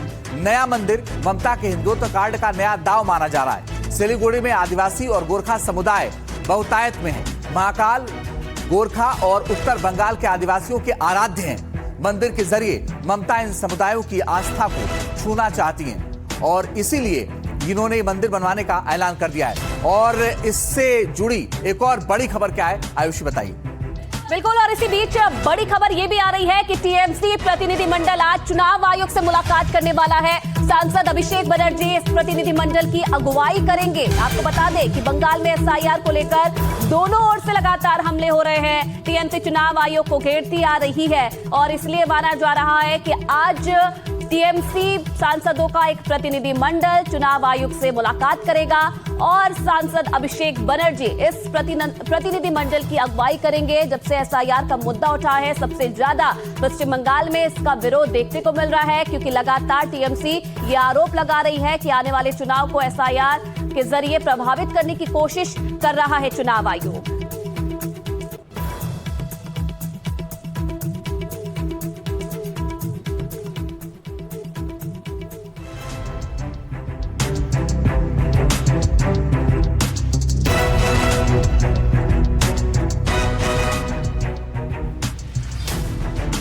और आइए आपको दिखाते हैं मौसम जगत से जुड़ी 5 बड़ी और अहम खबरें।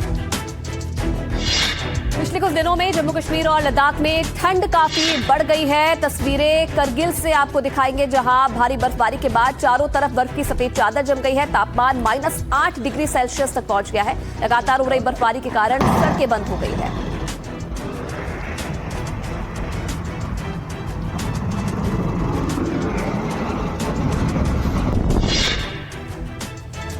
उत्तर भारत के कई राज्यों में ठंड और कोहरे का कहर जारी है। कई जगहों पर विजिबिलिटी शून्य के करीब है। भीषण कोहरे के कारण रेल और हवाई यातायात प्रभावित है। मौसम विभाग ने 5 जनवरी तक शीतलहर और घने कोहरे को लेकर रेड अलर्ट जारी किया है। दिल्ली एनसीआर में ठंड, कोहरे और प्रदूषण का ट्रिपल अटैक। ज्यादातर इलाकों में AQI 400 के पार हुआ दर्ज। विजिबिलिटी 0 होने की वजह से यातायात प्रभावित हुआ। सड़कों पर वाहन पार्किंग, लाइट जलाकर रेंगते दिखे। IMD ने कोहरे और ठंड को लेकर अलर्ट भी जारी किया है। अमेरिका में बर्फीले तूफान ने जमकर कहर बरपाया है। घर, सड़कें, वाहन सब बर्फ की सफेद चादर में ढक गए हैं। उत्तरी न्यूयॉर्क में 3 से 4 फीट तक बर्फ जमी है, जिसके कारण लोगों को भारी परेशानियों का सामना करना पड़ रहा है। बर्फीले तूफान के चलते जनजीवन पूरी तरीके से अस्त व्यस्त हो गया है। एस्टोनिया में भी बर्फबारी का दौर लगातार जारी है। पूरा शहर बर्फ की सफेद चादर में लिपटा हुआ नजर आया। लोग बर्फबारी का लुत्फ उठाते नजर आए। सड़कों से बर्फ हटाई जा रही है। मौसम विभाग ने बर्फबारी को लेकर चेतावनी भी जारी की है। और आइए अब आपको दिखाते हैं हादसे से जुड़ी 5 बड़ी और अहम खबरें। इंदौर के एक चॉकलेट फैक्ट्री में भीषण आग लग गई। आग इतनी तेज थी कि उसकी लपटें दूर दूर तक दिखाई दी, जिससे इलाके में अफरा तफरी का माहौल पैदा हो गया। सूचना मिलते ही दमकल विभाग की 4 गाड़ियां मौके पर पहुंची और कड़ी मशक्कत के बाद आग पर काबू पाया गया। फिलहाल किसी के हताहत होने की सूचना नहीं है। महाराष्ट्र के सिंधुदुर्ग में लूट की कोशिश के बाद भाग रहे बदमाशों की कार बेकाबू हो गई।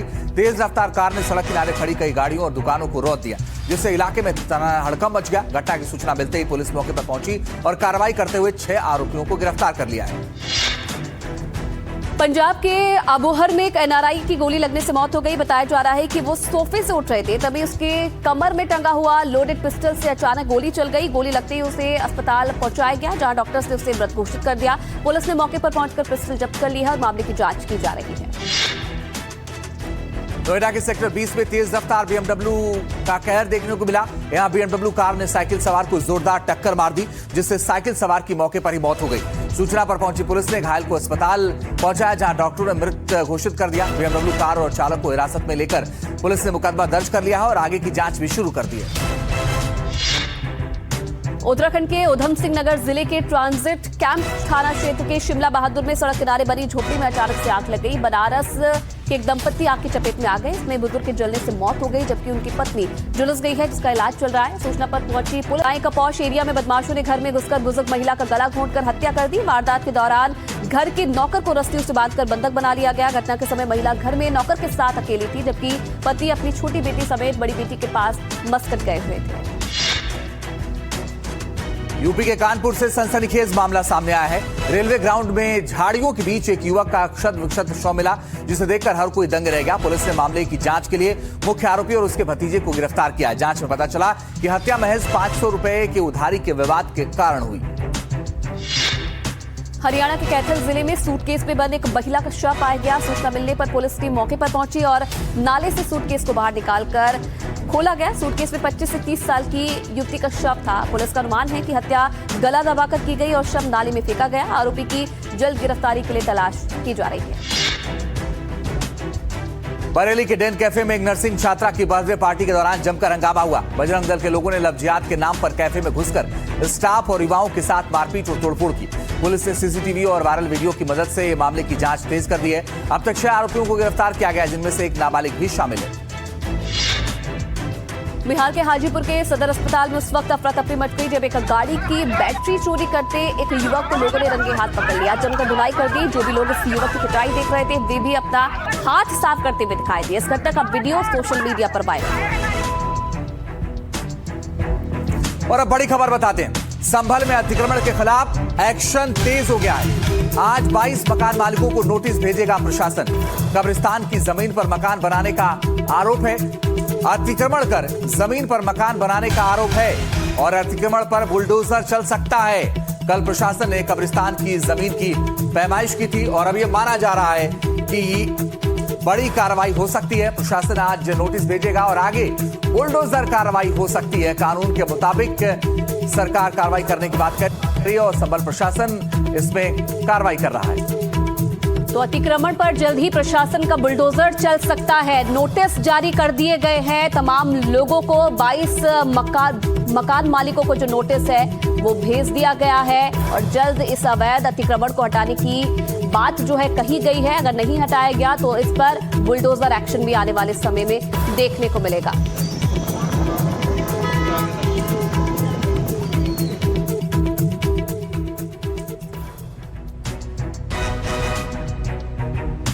तो ड्रोन से भी निगरानी की जा रही थी। जब ये पूरी पैमाइश हो रही थी, जब पूरे नपाई हो रही थी, उस दौरान प्रशासन ड्रोन से निगरानी रख रहा था और इस निगरानी के दौरान हर तरफ पुलिस के जवान तैनात थे। और इस तैनाती के बाद आप देखिए कि ड्रोन से एक एक करके वहां निगरानी रखी जा रही थी ताकि कहीं कोई माहौल बिगाड़े ना, क्योंकि पिछले साल जो हुआ था उसके बाद से बवाल मचा हुआ था। और अब आपको बताएं कि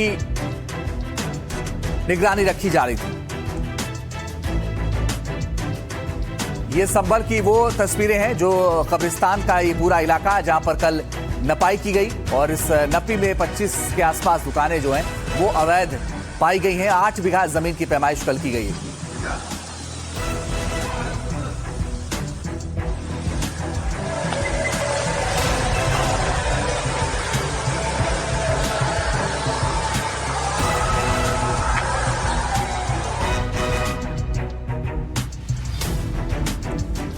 तो बड़ी बात यह है कि सुरक्षा बेहद कड़ी थी और इस कड़ी सुरक्षा के बीच नपाई की गई उन जमीनों को लेकर के प्रशासन लगातार अलर्ट पर था। संभल का कब्रिस्तान कड़ी सुरक्षा में नापा गया। इसके साथ ही डीएम एसपी की मौजूदगी में दुकानों और घरों का सर्वे हुआ। इस मौके पर 500 से ज्यादा सुरक्षा बल तैनात किए गए थे। मौके पर 8 से 9 पुलिस स्टेशनों के एसएचओ मौजूद रहे। इंस्पेक्टर रैंक के 4 से 5 अधिकारियों की ड्यूटी लगाई गई थी। पीएससी, आरआरएफ और एलआईयू की टीमें तैनात रहीं। इसके अलावा सिविल ड्रेस में भी पुलिस एक्टिव थी। ड्रोन कैमरों से पूरे इलाके की निगरानी की जा रही थी। सतवत पुलिस चौकी के कंट्रोल रूम से पैनी नजर रखी गई। 8 बीघा कब्रिस्तान की जमीन की पैमाइश की गई। संभल में जामा मस्जिद के पास ये कब्रिस्तान है। 20 से ज्यादा रेवेन्यू अधिकारियों की टीमें जांच में जुटी थी। अवैध तरीके से 22 दुकान और मकान बनाने का दावा किया गया है। कब्रिस्तान की 4780 स्क्वायर मीटर जमीन पर अतिक्रमण की शिकायत है। सर्वे के दौरान 1200 से 1500 स्क्वायर मीटर जमीन पर अवैध निर्माण मिला है। इस जमीन पर अवैध तरीके से घर और दुकानें बनाई गई थी। मजिस्ट्रेट और पुलिस की मौजूदगी में नाप जोख का काम पूरा हुआ। कल की सेना ने 12 दिसंबर को डीएम से इसकी शिकायत की थी। शिकायत के मुताबिक 1980 के दशक में जमीन खाली थी। पहले टीले के रूप में थी, लेकिन 20-25 सालों में अवैध कब्जा बढ़ा। कब्रिस्तान की जमीन पर अब मकान, दुकान खड़ी कर दी गई हैं। 24 नंबर को संभल में सर्वे के दौरान हिंसा भड़की थी। आरोप है कि इन्हीं मकान की छतों से पत्थरबाजी की गई थी। जमीन की पूरी रिपोर्ट के बाद आगे की कार्रवाई होगी। तो ये अपने आप में बड़ी बात है और ये कार्रवाई फिलहाल हुई है। लेकिन संभल के डीएम और एसएसपी ने क्या कहा इस पूरे मामले पर, वो भी सुनिए। पैमाइश पूर्ण कर ली गई है। पैमाइश के बाद में जो ये 22 प्रथम दृष्टा नक्शे के आधार पर इन लोगों के द्वारा इलीगल एनक्रोचमेंट है वो प्रतीत होता है, उनको नोटिस भी दिए जाएंगे। उसके अलावा यहाँ पे आईपीएस अधिकारी आलोक भाटी हैं, उनके नेतृत्व में एक टीम गठित की गई है जिनके द्वारा ये जितने भी मकान का कब्जे जो किए गए हैं उनके कागजात हैं उनको भी खंगाले जाएंगे। 7 दिन में ये जांच पूरी करने के निर्देश दिए गए हैं। मैं उम्मीद करता हूँ इसके बाद में आगे की विधिक कार्रवाई है उसको सुनिश्चित किया जाएगा। अगर उनके पास फौज डॉक्यूमेंट मिलते हैं तो उनके खिलाफ विधिक कार्रवाई सुनिश्चित की जाएगी, अन्यथा जो धारा 67 के तहत है वो जिला प्रशासन के द्वारा कार्रवाई की जाएगी। राजस्व ग्राम कोट पड़ता है और उसमें 32/2 गाटा संख्या है, जिसमें लगभग 8 बीघा भूमि है। उसमें से 2.5 बीघा भूमि के ऊपर नीचे दुकान और ऊपर मकान बनाकर कब्जा किया गया है। इसी के संबंध में शिकायत आई थी कि कब्रिस्तान की भूमि का उपयोग कब्रिस्तान के लिए न होकर के वो अन्य व्यावसायिक और व्यक्तिगत प्रयोग के लिए हो रहा है। इसी क्रम में आज पैमाइश हुई और पूरी सुरक्षा के साथ सभी मजिस्ट्रेट की भी वहाँ तैनाती रही और पैमाइश पूर्ण हो चुकी है। वो रिपोर्ट तहसीलदार न्यायालय में जाएगी। वहाँ सब लोग अपना पक्ष प्रस्तुत कर सकते हैं, दस्तावेज दे सकते हैं। उसके बाद नियमानुसार कार्रवाई की जाएगी। और अगली खबर भी यूपी से ही है। यूपी एसआईआर से जुड़ी बड़ी खबर आ रही है। एसआईआर की ड्राफ्ट लिस्ट का जो समय है उसे बढ़ा दिया गया है। अब ये लिस्ट 6 जनवरी को प्रकाशित होगी। आपको बता दी कि पहले 1 जनवरी यानी कि कल ड्राफ्ट लिस्ट आने वाली थी, लेकिन अब इस तारीख को आगे बढ़ा दिया गया है। तो एसआईआर से जुड़ी ये बड़ी खबर है। 6 जनवरी को अब ड्राफ्ट लिस्ट आएगी। 1 जनवरी को प्रकाशित होने वाली थी, 1 जनवरी यानी कल आने वाली थी लिस्ट, लेकिन अब ये 6 तारीख को आएगी। इसे बढ़ा दिया गया है, इसकी तारीख को बढ़ा दिया गया है और अब माना यह जा रहा है कि 6 तारीख को लिस्ट आएगी।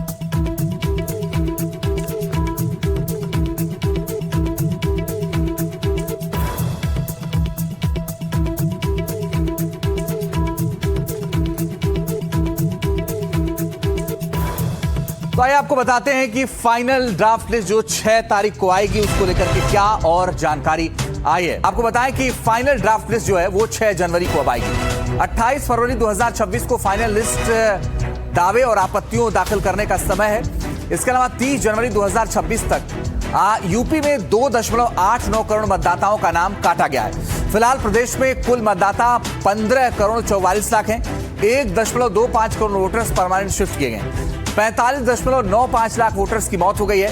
23.59 लाख डुप्लीकेट वोटर हैं। करीब 84 लाख वोटर लापता हैं। 9.57 लाख वोटरों ने फॉर्म जमा ही नहीं किए और लखनऊ में 12 लाख मतदाता कम है, जो जानकारी मिली है। और इस एसआईआर को लेकर के अखिलेश यादव जो कि समाजवादी पार्टी के मुखिया, उन्होंने क्या कहा, आयुष बताएं। बिल्कुल, देखिए एसआईआर को लेकर एक बार फिर से समाजवादी पार्टी के प्रमुख अखिलेश यादव ने हमला बोल दिया है। जैसे चुनाव में मतदान का प्रतिशत और परिणाम घोषित करने में देर होने से जनता को आशंका होती है, वैसे ही आशंका मतदाता सूची के प्रकाशन की तिथि टाले जाने से हो रही है। कहीं मानवीय भूल के बहाने मतदाताओं का आंकड़ा बढ़ ना जाए। ध्यान रहे, इस बार पीडीए प्रहरी चौकन्ने हैं, संज्ञान में लिया जाए।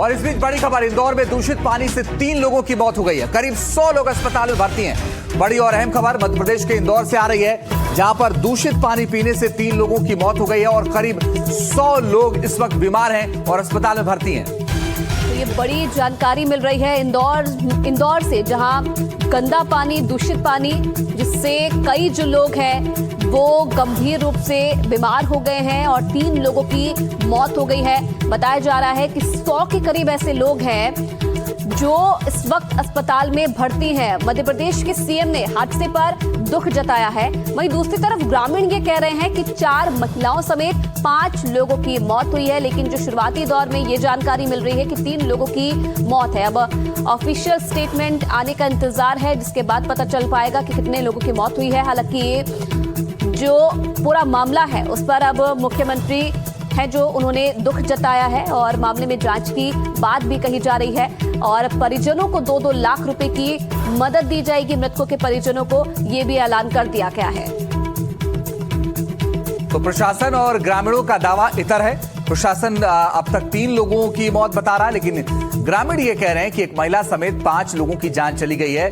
ये दूषित पानी पीने की वजह से ये गड़बड़ी कैसे हुई और ये दूषित पानी कैसे लोगों तक पहुंचा, ये एक बड़ा सवाल है। इसकी जानकारी हम जुटाएंगे, लेकिन करीब 100 लोग, आप ये सोचिए कि करीब 100 लोग इस वक्त अस्पताल में भर्ती हैं, बीमार हैं और 3 लोगों की जान चली गई है। प्रशासन ये कह रहा है, लेकिन ग्रामीण अलग दावा कर रहे हैं। ग्रामीणों का ये कहना है कि 5 लोगों की जान चली गई है, जिसमें एक महिला भी शामिल है। बिल्कुल रंजीत, अगर इंदौर की बात की जाए तो सबसे स्वच्छ शहरों में आता है इंदौर, और वहां पर गंदा पानी पीने से ऐसा मामला सामने आना वो भी काफी हैरान कर देता है, जिसमें कई लोग जो हैं वो बीमार पड़ जाते हैं, कई लोगों की मौत हो जाती है। तो ये भी अपने आप में एक बड़ी बात है। और मध्य प्रदेश के मुख्यमंत्री मोहन यादव ने इस हादसे पर दुख जताया है। मृतकों के परिजनों को 2-2 लाख की मदद की बात कही है। और कांग्रेस प्रदेश अध्यक्ष जीतू पटवारी क्या कह रहे हैं, ये भी सुन लीजिए। मैं अभी शहर अध्यक्ष, नेता प्रतिपक्ष, हमारे पार्षदों को कहूँगा कि महापौर और नगर निगम आयुक्त के खिलाफ एफआईआर दर्ज कराओ थाने में जाके। इनके कारण मौत हुई है, यही दोषी है उसके। अगर ये नहीं होगा तो अल्टीमेटली ये तो लोगों की हत्या करते रहेंगे और हम मौन रहेंगे, ये नहीं हो सकता है। तो मैं फिर से, जागो इंदौर वासियों, जागो इंदौर का जर्नलिज्म, हमारा कांग्रेस पार्टी का दायित्व है आपकी लड़ाई लड़ना। हम कोशिश कर रहे हैं, ताकत लगा रहे हैं, मदद करो हमारी। और तनुश्री ज्यादा जानकारी के लिए इस वक्त सीधे जुड़ रही हैं। तनुश्री, ये पानी लोगों तक कैसे पहुंचा? जी देखिए, हम इंदौर के भागीरथपुरा क्षेत्र की यहाँ पे बात कर रहे हैं और यहाँ पर जो है पिछले 10 दिनों से जो वहाँ के रहवासी है, कल मैं दिन भर वहाँ पे मौजूद थी। वहाँ के रहवासियों का कहना है कि पिछले 10 दिनों से वो शिकायत लेके पार्षद के पास पहुंच रहे थे कि जो उनके घरों में पानी आ रहा है उसमें बदबू आ रही है, उसमें कड़वाहट आ रही है, उसके साथ जी चलिए, तनुश्री से लगता है तकनीकी खामी की वजह से संपर्क टूट गया है और जैसी जानकारी तनुश्री ने दी है यहाँ पर कि पिछले 10 दिन से जो इस इलाके के लोग हैं वो शिकायत दर्ज कर रहे थे, शिकायत लगातार कर रहे थे कि उनके घरों में गंदा पानी आ रहा है, वो परेशान हैं, लेकिन बावजूद इसके ध्यान नहीं दिया गया और नतीजन क्या हुआ, आज इस दूषित पानी से कई लोगों की मौत हो गई है। और इस बीच बड़ी और अहम खबर आपको बता दें, यूपी के जौनपुर से पूर्व सांसद धनंजय सिंह पर एफआईआर हो गई। पौष कॉलोनी में रास्ता कब्जाने के विवाद पर एक्शन हुआ है। महाराजगंज से ब्लॉक प्रमुख विनय सिंह और उनके सरकारी गनर के खिलाफ भी केस दर्ज कर लिया गया है। तो बड़ी और अहम बात यह है कि पूर्व सांसद धनंजय सिंह के खिलाफ केस दर्ज किया गया है। सुशांत सिटी का ये पूरा मामला है जहां पर एक व्यक्ति दीवार खड़ी कर रहा था और उसने धनंजय सिंह के नाम की धमकी दी थी और उसके बाद पुलिस ने भी इस पूरे मामले में जिन्होंने शिकायत की थी उन्हीं के खिलाफ मामला दर्ज कर लिया था। बिल्कुल, आगे इस पर और अपडेट आपको देंगे। फिलहाल गाजियाबाद से एक बड़ी खबर आपको बता दें, जहां डासना स्थित देवी मंदिर के महंत और महामंडलेश्वर यति नरसिंहानंद सरस्वती ने एक बार फिर से बेहद आपत्तिजनक और भड़काऊ टिप्पणियां की है। पहले भी अपने बयानों की वजह से ये काफी सुर्खियों में रहे हैं। यति नरसिंहानंद ने हिंदुओं को आईएसआईएस जैसा संगठन बनाने की मांग की है। उन्होंने कहा कि तभी हिंदू जीवित रह पाएगा, हिंदुओं को भी आत्मघाती दस्ते बनाने चाहिए। गाजियाबाद में हिंदू रक्षा दल के प्रमुख पिंकी चौधरी की तरफ से गाजियाबाद में हिंदुओं को तलवार बांटे जाने का समर्थन करते हुए यति ने कहा कि इससे अधिक घातक हथियार बांटना चाहिए, जिससे बांग्लादेश जैसी घटना हो तो हिंदू अपना बचाव कर लेते। पिंकी को ऐसे हथियार बांटने चाहिए जो आतंकवादियों का मुकाबला कर सके। रक्षा दल की राष्ट्रीय अध्यक्ष पिंकी चौधरी द्वारा तलवार वितरण किया जा रहा है। सूचना का त्वरित संज्ञान लेकर थाना शालीमार गार्डन में उक्त प्रकरण में 16 नामजद व 25-30 अज्ञात लोगों के विरुद्ध मुकदमा पंजीकृत कर लिया गया है। अब तक प्रकरण में 10 लोगों की गिरफ्तारी सुनिश्चित कर ली गई है, जो आगे भी विवेचना के क्रम में जारी रहेगी। मौके पर शांति व्यवस्था और कानून व्यवस्था की स्थिति सामान्य है। कोई अपराध करने के लिए तलवारें नहीं बांटी गई। ये तलवारें केवल इस मंशा से बांटी गई हैं कि अगर कल यहां कोई बांग्लादेश जैसी घटना हो तो बेचारे हिंदू अपना बचाव करने का तो प्रयास कर लें। ये पिंकी चौधरी जी की और उनके जो मित्र, उनके साथी कार्यकर्ता हैं, उनकी मंशा ठीक है, इसमें कोई बुराई नहीं थी। और अब आपको आस्था और धर्म से जुड़ी 5 बड़ी खबरें दिखाते हैं। नए साल के मौके पर काशी विश्वनाथ मंदिर में श्रद्धालुओं की भारी भीड़। पूरे इलाके में सुरक्षा के कड़े इंतजाम, पैरामिलिट्री के साथ पुलिस का दस्ता भी तैनात किया गया। ड्रोन से भी रखी जा रही है निगरानी। शहर के सारे होटल्स फुल हैं। मंदिरों में श्रद्धालुओं की लंबी कतार।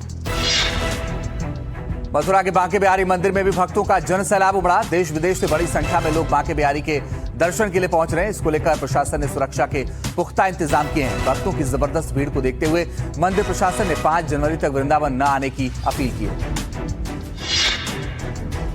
अयोध्या में पैर रखने की तक जगह नहीं है। भीषण ठंड और कोहरे के बावजूद भक्तों की भारी भीड़ देखी जा रही है। राम जन्मभूमि और हनुमानगढ़ी में दर्शन के लिए लगी लंबी कतारें। 10 दिन में पहुंचे 10 लाख से ज्यादा श्रद्धालु। पूरे शहर को जोन में बांटकर सघन चेकिंग और पेट्रोलिंग की जा रही है। उज्जैन के श्री महाकालेश्वर मंदिर में रिकॉर्ड तोड़ भीड़। पिछले 3 दिनों में 7.5 लाख से ज्यादा श्रद्धालुओं ने बाबा महाकाल के दर्शन किए हैं। व्यवस्था बनाए रखने के लिए दर्शन मार्ग में कई बदलाव किए गए हैं। 1 जनवरी को भस्म आरती की ऑनलाइन और ऑफलाइन बुकिंग बंद रहेगी। वहीं पुरी के जगन्नाथ मंदिर में श्रद्धालुओं की भारी भीड़। बढ़ती भीड़ को देखते हुए सुरक्षा और भीड़ प्रबंधन के लिए विशेष की गई है। मंदिर के अंदर और बाहर लगाए गए 350 सीसीटीवी कैमरे। मंदिर परिसर में 70 प्लाटून फोर्स भी तैनात। 11 कंट्रोल रूम से की जाएगी निगरानी। और अब आपको दिखाते हैं मनोरंजन जगत से जुड़ी 5 बड़ी खबरें। तो ऐसा लगता है जैसे ही सलमान की फिल्म बैटल ऑफ गलवान का टीजर रिलीज हुआ, चीन को मिर्ची लग गई है। फिल्म की आलोचना शुरू हो गई है। चीन की सरकारी मीडिया ग्लोबल टाइम्स ने इस फिल्म को लेकर एक आर्टिकल भी छापा है, जिसमें लिखा है कि जब चीन और भारत के रिश्तों में सुधार हो रहा है तो इस फिल्म का रिलीज होना गलत है। रणवीर सिंह की फिल्म धुरंधर बॉलीवुड के इतिहास की तीसरी हाईएस्ट ग्रॉसिंग बॉलीवुड फिल्म बन गई है। फिल्म ने महज 25 दिनों में 1113 करोड़ से ज्यादा का कलेक्शन किया, यानी कि इस फिल्म ने किंग खान की फिल्म पठान को कमाई में पीछे छोड़ दिया और आने वाले दिनों में जवान का भी रिकॉर्ड तोड़ सकती है। धर्मेंद्र की आखिरी फिल्म 21 की स्क्रीनिंग का सबसे भावुक पल तब आया जब बॉबी देओल ने अपने पिता को बेहद निजी और दिल छू लेने वाले अंदाज में याद किया। बॉबी इस मौके पर सफेद रंग की खूबसूरत शर्ट में नजर आए। ये वही शर्ट थी जिसे धर्मेंद्र ने कुछ समय पहले अपने एक सोशल मीडिया वीडियो में पहना था। साउथ सिनेमा के स्टार्स विजय देवरकोंडा और रश्मिका मंदाना शादी के बंधन में बंधे जा रहे हैं। रिपोर्ट्स के मुताबिक दोनों फरवरी में शादी के बंधन में बंध सकते हैं। कहा जा रहा है कि 26 फरवरी को कपल साथ फेरे लेगा। हालांकि दोनों की ओर से अब तक कोई आधिकारिक पुष्टि नहीं हुई। अमेरिका के लॉस वेगस में मशहूर वेब सीरीज स्ट्रेंजर थिंग्स के फिनाले का खास जश्न मनाया गया। इस मौके पर आसमान में भव्य ड्रोन शो किया गया जिसने फैंस को सरप्राइज कर दिया। ड्रोन लाइट से सीरीज के आइकॉनिक सीन और किरदार उकेरे गए। जश्न की तस्वीरें और वीडियो सोशल मीडिया पर वायरल हो रहे हैं। और अब आपको दिखाते हैं विदेशों से जुड़ी 5 बड़ी और अहम खबरें। जर्मनी में चोरी का अनोखा मामला सामने आया। यहां बैंक में चोरी करने के लिए चोरों ने सुरंग बनाई और बैंक से 10 करोड़ डॉलर लेकर फरार हो गया। सूचना पाकर मौके पर पहुंची पुलिस मामले की जांच में जुट गई है। इटली के ऑल्पस में बड़ा हादसा हो गया। केबल कार के दुर्घटनाग्रस्त होने से 4 लोग घायल हो गए। सभी घायलों को अस्पताल में भर्ती करा गया है। वहीं पहाड़ी में फंसे 94 लोगों को हेलीकॉप्टर के जरिए सुरक्षित रेस्क्यू किया गया। जानकारी के मुताबिक केबल कार की रफ्तार तेज होने की वजह से यह हादसा हुआ। दक्षिणी कैलिफोर्निया की पहाड़ियों में रेस्क्यू अभियान चलाया गया। माउंट बाल्डी इलाके में तलाशी के दौरान 3 शव बरामद किए गए। खराब मौसम और दुर्गम रास्तों के चलते अभियान में काफी मुश्किलें भी आई। प्रशासन के मुताबिक मृतकों की पहचान की कोशिश की जा रही है। ईरान में आर्थिक संकट के बीच हालात और बिगड़ते नजर आ रहे हैं। राजधानी तेहरान में महंगाई और बेरोजगारी के खिलाफ विरोध प्रदर्शन शुरू हो गया है। इस दौरान प्रदर्शनकारियों और पुलिस के बीच झड़प हो गई। हालात काबू में करने के लिए पुलिस ने आंसू गैस के गोले दागे।